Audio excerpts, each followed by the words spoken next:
मैं सुभाष द्विवेदी आपके अपने ही YouTube channel Subhash Dwivedi maths corner पर आप सभी का स्वागत करता हूं। हम लोग कल लाइव क्लास में आईआरटी पॉलिटेक्निक के पेपर को लेकर के आईआरटी मॉडल पेपर 2 के लिए कुछ बातें सीखी थी। आज उसी के कुछ हिस्से को लेकर के दोबारा हम आपके सामने उपस्थित हुए हैं और आज आपको कुछ विशेष तरह के क्वेश्चंस भी आपको कराएंगे जो आपके आईआरटी पॉलिटेक्निक दोनों एग्ज़ाम में अति महत्वपूर्ण है और पिछले 10-12 साल में हर साल लगभग पूछे जाते रहे हैं। तो आज हम इन क्वेश्चनों पर डिस्कस करेंगे। कुछ अच्छे क्वेश्चन भी हमने आज लिए हैं और देखते हैं एक नई अप्रोच के साथ आज इसको करना सीखेंगे।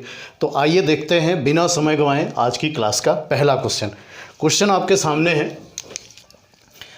ए और बी दो धातुओं के मिश्रण है। ए में सोने और तांबे का अनुपात 7:2 है। एक ए है, ए में सोना अनुपाते तांबा, ये बराबर है किसके? 7:2। ध्यान देना, आपको अप्रोच एकदम आसान सा देंगे, एकदम इजी सा बे कि आप चुटकी बजा के हल कर सकते हो।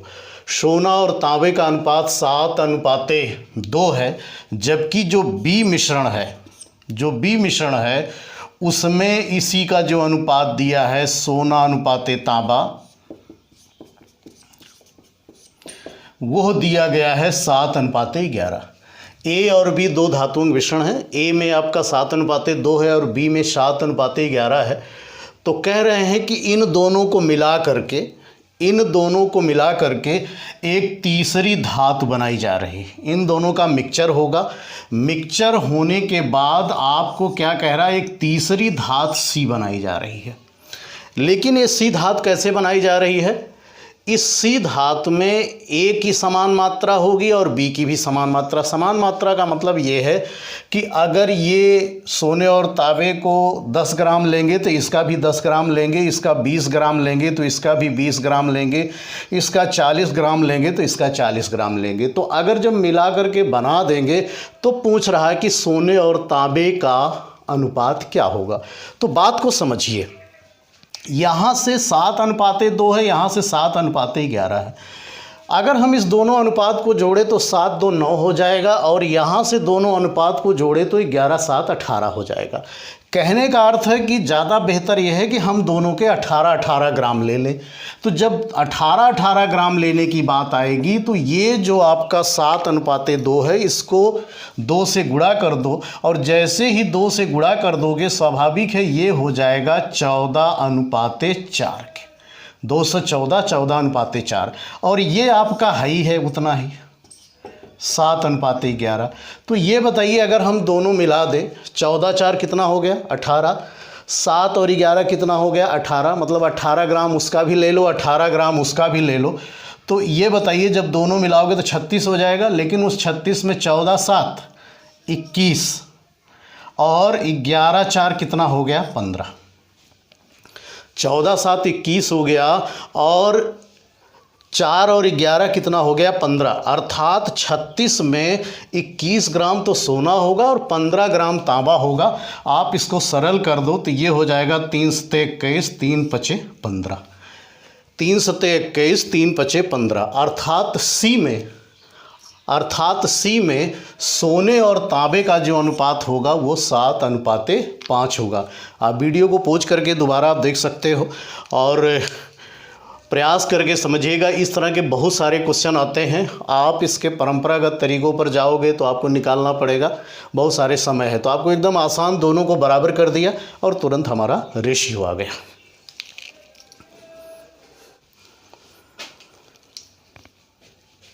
तो ये रहा दूसरा क्वेश्चन आपके सामने है, आप देख ही रहे हो। एक विद्यार्थी अपने मकान से 2.5 किलोमीटर प्रति घंटे की चाल से चलकर अपने स्कूल 6 मिनट देरी पहुंचता है। अब अगर आप समझ पाएँ तो ये मान लेते हैं उसका होम है और ये इसका स्कूल है। स्वाभाविक है ये यहाँ से यहाँ तक चलता है, ये दूरी सपोज कीजिए s है। तो जब ये है अपने घर से स्कूल जाता है पहले दिन, तो 6 मिनट देरी से पहुंचता है और स्पीड उसकी कितनी है, 2.5 किलोमीटर प्रति घंटे। स्पीड कितनी है, 2.5 किलोमीटर प्रति घंटे। लेकिन अगले दिन वह अपनी चाल 1 किलोमीटर प्रति घंटे बढ़ा देता है। 1 किलोमीटर प्रति घंटा बढ़ाने का क्या अर्थ है, 2.5 किलोमीटर पहले दिन गया था, अगले दिन वो 3.5 की स्पीड से जाता है। क्योंकि पहले दिन वो जब 2.5 की स्पीड से जाता है तो 6 मिनट विलंब हो जाता है, और अगले दिन जब वो 1 किलोमीटर प्रति घंटा स्पीड बढ़ा देता है तो 6 मिनट जल्दी पहुंच जाता है। सपोज कीजिए आप कहीं जा रहे थे, पहले दिन जिस स्पीड से गए वहाँ पर पहले दिन 10 मिनट विलंब से पहुँचे, और अगले दिन जब आप थोड़ी स्पीड बढ़ा दिए तो आप 5 मिनट पहले पहुँच गए। तो 10 मिनट बाद में और 5 मिनट पहले, जैसे 12:10 और 11:55 के बीच का गैप कितना हो गया, 15 मिनट। उसी तरह से यह पहले दिन 6 मिनट विलंब से पहुंचता है और दूसरे दिन 6 मिनट जल्दी पहुंच जाता। बात को ध्यान से सुनने, क्वेश्चन का जवाब आपको मौखिक मिलेगा। 6 मिनट पहले पहुंच जाता, तो इसका मतलब वो टोटल समय का अंतर कितना हुआ, टोटल समय का अंतर कितना हुआ, 6 पहले 6 बाद में, तो इसका मतलब 12 मिनट हो गया। चूँकि ये स्पीड किलोमीटर में दी गई है, यह स्पीड हमारी किलोमीटर में दी गई है, इसलिए इसे हम लिखेंगे, ध्यान से समझिएगा। मान लेते हैं यस है और ये 2.5 किलोमीटर की स्पीड से गया था और दूसरे दिन वो 3.5 किलोमीटर की स्पीड से गया है, तो जो अंतर आया है वो कितने का, 12 मिनट। चूँकि ये सब किलोमीटर प्रति घंटा में है इसलिए इसको लिख दो 12/60। 12/60 क्यों, क्योंकि 12 मिनट है, मिनट को घंटे में बदलना है तो 60 से भाग देंगे। इसको आप सरल कर दो। ये यस दूरी है जी, इसके होम से उसके स्कूल की दूरी है, तो आप इसको एलसीएम लेंगे तो आपको पता है 2 तिहाई 6 1 7/2, फिर ये 5/2 और बराबर आपका हो जाएगा 12/60 का मतलब 1/5 और ये 7/2 गुणे 5/2। तो 7 में से 5 गया 2, 2 2 कट जाएगा, आप समझ रहे हैं। ये 5 से 5 भी कट गया, 7 2 दूनी 4, तो 7/4 का मतलब हो गया 1 सही 3/4 किलोमीटर। तो उसके घर से स्कूल की दूरी कितनी थी, 1 सही 3/4 किलोमीटर। एक बार दोबारा समझ लीजिए, मान लेते हैं उसके घर से स्कूल की दूरी 10 किलोमीटर है, तो 10 दूरी जो है वो 2.5 किलोमीटर की स्पीड से जाता है, फिर वही 10 दूरी वो 3.5 किलोमीटर की स्पीड से जाता है, क्योंकि दूसरे दिन वो 1 किलोमीटर प्रति घंटा बढ़ा देता है। जब वो 1 घंटा बढ़ा देता तो पहले दिन 6 मिनट देर में पहुंचता था, दूसरे दिन 6 मिनट बाद में पहुंचा, तो 6 6 12 हो गया। तो 12 मिनट हो गया, लेकिन इसको 60 से भाग दे, घंटे बदल देंगे तो यस बराबर स्वाभाविक है 7/2 ऋण 5/2 बराबर ये बराबर आपका लिखा गया है 1/5। लघुत्तम ले लोगे तो ये एलसीएम लेकर के तो 7/4 आ गया, ये 5 5 कट गया, 7 में से 5 गया 2, 2/2 1, मतलब यस बराबर 7/4 आ गया, क्योंकि ये 5 से 5 कट गया। तो 1 सही 3/4 किलोमीटर। तो उसके घर से स्कूल की दूरी कितनी है, 1 सही 3/4 किलोमीटर। बात को दोबारा समझिएगा, वीडियो पॉज करके समझिएगा। जितने क्वेश्चन हैं एक एक क्वेश्चन को बहुत ध्यान से करना, और ये हर क्वेश्चन हर साल आपको पुशअप किया जाता है, और अगर एक भी क्वेश्चन आप कैच कर लेंगे तो आपको इस तरह के बहुत सारे क्वेश्चन करने में सुविधा मिलेगी।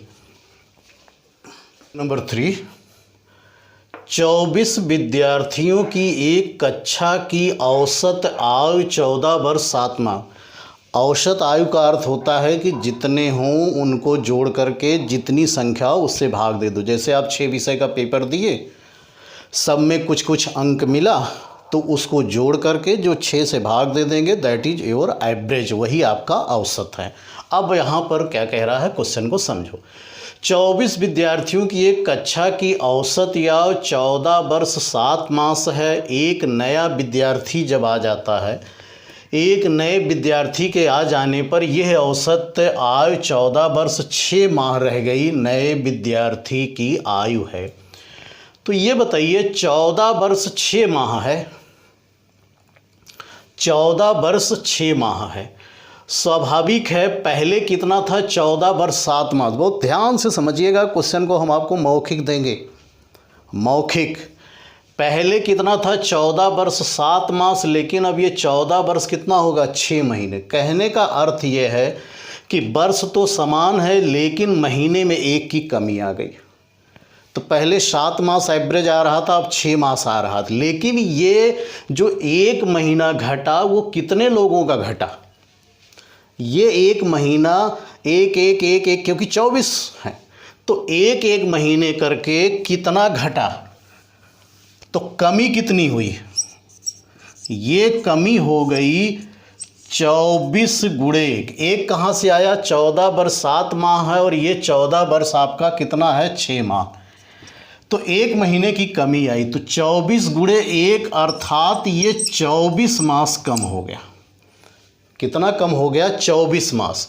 और 24 मास का मतलब कितना हो गया, 2 वर्ष।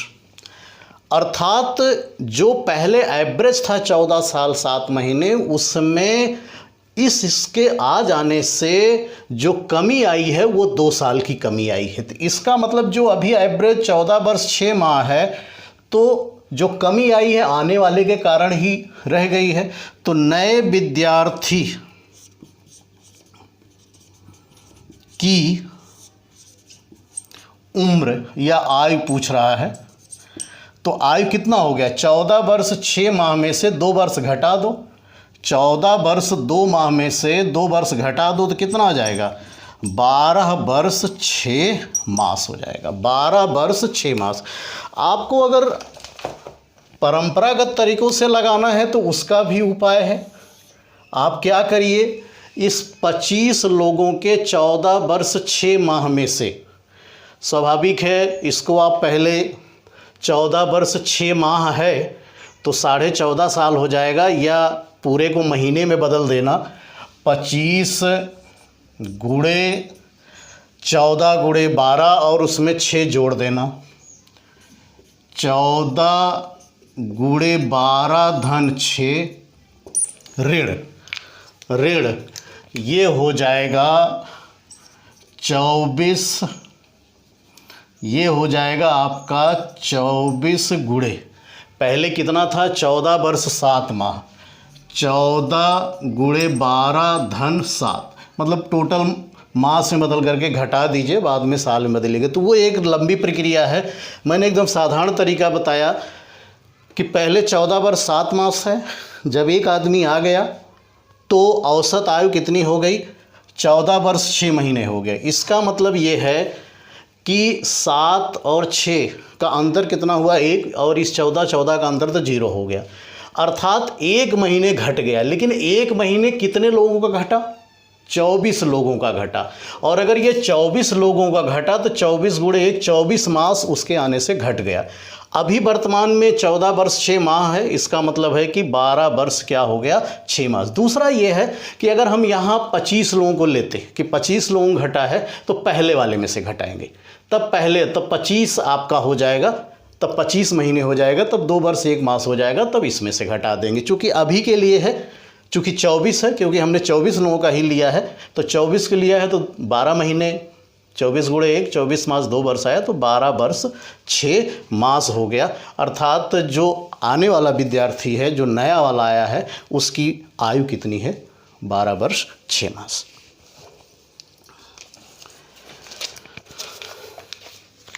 चीनी 14 रुपया प्रति किलोग्राम के हिसाब से बेचने से एक दुकानदार को 7% हानि होती है, तो वह इसे किस भाव से बेचे कि उसे 7% का लाभ हो। 14 रुपये किलोग्राम के भाव से जब बेचता है तो उसे लॉस कितने का होता है, 7% का। तो ये कह रहा है बताओ इस पर 7% लाभ लेना है तो कितने में बेचे। साधारण सी बात आप समझिएगा, जैसे हम आपसे कह दें कि किसी वस्तु को आपने जब 80 रुपया में बेचा तो 20% की हानि होती है। तो ये बताओ 20% लाभ के लिए कितने में बेचना होगा। तो प्रोसीजर इसका ये है कि पहले या तो आप जब वो 7% लॉस पर बेचा है तो आप क्रय मूल्य निकालिए कि उसने ख़रीदा कितने में था, क्योंकि यहाँ पर लॉस हो रहा है। आपको पता है लॉस होने का मतलब क्या है, ख़रीदा होगा ज़्यादा में और बेचा है कम में, तभी लॉस हुआ। अब ये कह रहा है कि मुझे प्रॉफिट चाहिए। तो जब हमारा क्रय मूल्य आ जाएगा, आपकी कॉस्ट प्राइस आ जाएगी, तब हम सेल प्राइस निकाल पाएंगे। तो या तो पहले हम कॉस्ट प्राइस निकालें फिर सेल प्राइस निकालें, अथवा ध्यान दीजिएगा जैसे पहले 100 रुपये था, अगर 7% की हानि होती है तो कितना होगा, 93 रुपये। कहने का अर्थ है कि 100 रुपये में अगर ख़रीदा होता तो बेचता 93 रुपये में, लेकिन अगर उसी पर 7% लाभ चाहते थे तो स्वाभाविक है उसका 107%। तो देखिए बहुत साधारण सा रास्ता आपको मैं दे रहा हूँ। तो यहाँ से एक लाइन का क्वेश्चन आपको हम बना दे रहे हैं। तो इसका विक्रय मूल्य, सेलिंग प्राइस जिसको आप कह सकते हो, कितने का बेचा है अभी, 14। कितने, क्योंकि 7% उसे लॉस हुआ, तो 100 में से 7 घटा दोगे कितना हो जाएगा, 100 में से 7 घटा दोगे तो कितना हो जाएगा, 93। और जितना आएगा उसको 7% लाभ चाहिए, तो 7% लाभ का मतलब कितना हो गया, 107। ध्यान दीजिए यहाँ से 14/93 गुणे 107 कहाँ से आया, 14 रुपये में बेचा था तो 7% हानि हुई। तो क्रय मूल्य निकालने के लिए स्वाभाविक है इसको ऐसे लिखा जाता 14/93 गुणे 100, तब क्रय मूल्य आएगा। फिर विक्रय मूल्य के लिए जितना है उसका 107, तो 100 कट जाएगा। 2 बार करने की जरूरत नहीं, एक बार में लगाइए। 14/93 और उसका 107%, क्योंकि ये क्रय मूल्य होगा उस पर 7% लाभ ले लोगे। और जैसे ही आप इसको कैंसिल कर दीजिए, 14×98 और ये आपका जो भी है 14×5 70, तो ये आपका जो भी आएगा काट दीजिएगा। ये आपका हो गया 16.10 रुपया। भाग देना हो तो भाग दे दें, 14×98 और ये 14 और ये 93, ये आपका 93 भाग दे करके चेक कर लेना। 14×98 और स्वाभाविक है ये 14×1 93 भाग दे दीजिए, 16.10 रुपये के आसपास ये आएगा। क्योंकि पहले 60% क्या है, लॉस हो रहा है, फिर 7% आपको क्या लेना है, प्रॉफिट। वीडियो को पॉज करके बार बार समझने की कोशिश करना। 14 रुपये प्रति किलोग्राम का हिसाब है, 7% हानि होती है, तो कह रहा है कितने में बेचे तो 7% का लाभ हो जाए। तो 14 रुपये में 7% हानि हुआ, मतलब क्रय मूल्य के लिए 14/93 गुणे 100 होगा, तो 100 हम हटा दिए। जितना आएगा उसका चूँकि 107% निकालते, तो ये 107% माने 107/100, तो 100 अपने आप कैंसिल हो जाएगा, कोई ज़रूरत नहीं है लिखने की। तो डायरेक्ट आप लिख सकते हो 14/93 गुणे 107, तो आपका कितना आ गया, 16.10 रुपया। ये रहा आज की क्लास का क्वेश्चन नंबर 5। बहुत ईजी सा क्वेश्चन है। हम आपको दूसरी अप्रोच बताने की कोशिश कर रहे हैं, परंपरागत तरीक़ों से आप हल कर सकते हैं। जो लोग पढ़े हैं उनको अच्छी तरह से पता है, नहीं पता है तो आप त्रिकोणमिति के जो वैल्यू पुट की वीडियो इसमें पड़ी है उसे जाकर के देखिएगा, तो आपको बात समझ में आ जाएगी। इस तरह के प्रश्नों का जवाब आपको माइक्रो सेकंड में मिलता है, क्योंकि आपको 0 से लेकर के 90 अंश के बीच में से किसी एक कोण को इसमें प्रतिस्थापित करना रहता है। बशर्ते ध्यान ये रखते हैं कि उसको रखने से ये 0/0 या अनंत/अनंत या अनंत गुणे अनंत, अनंत ऋण अनंत, इस तरह के मान ना प्राप्त हों। तो जैसे ही इसमें कोई वैल्यू आप रखोगे, चाहे साइन है, कास है, तो या तो 0 रख दो, 90 रख दो, 45 रख दो, कुछ भी रख दो। तो जैसे अगर हम इसमें वैल्यू रख दें, थीटा बराबर, अगर मान लीजिए हम यहाँ 0 डिग्री रख दें, थीटा बराबर 0 डिग्री रख दें, तो आप इस बात को समझिए, इसका जवाब 1 सेकंड में मिलेगा। साइन 0 0 हो गया, कास 0 1 हो गया, -3 कास 0 1 हो गया, और साइन 0 कितना हो गया, 0 हो गया।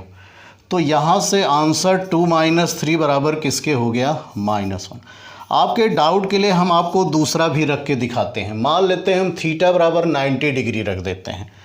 तो जब आप थीटा बराबर 90 डिग्री रखेंगे तो देखें, साइन 90 1 हो गया, कास 90 0 हो गया, -3 कास 90 0 हो गया, साइन 0 1 हो गया। तो यहाँ से 2 - 3 बराबर किसके हो गया, आपका -1 के। और भी कोई कोण रख करके देख सकते हो। तो मैंने आपसे कहा कि जिनको नहीं पता है, त्रिकोणमिति की समस्त वीडियो इस पर पड़ी है, वैल्यू पुट को लेकर के 2-3 बातें हैं, आप उसे देखिएगा। जिसको नहीं समझ में आ रहा है, और जो लोग पढ़े हैं उनको तो पता ही है। तो फिलहाल यहाँ से आंसर कितना हो गया, -1 के।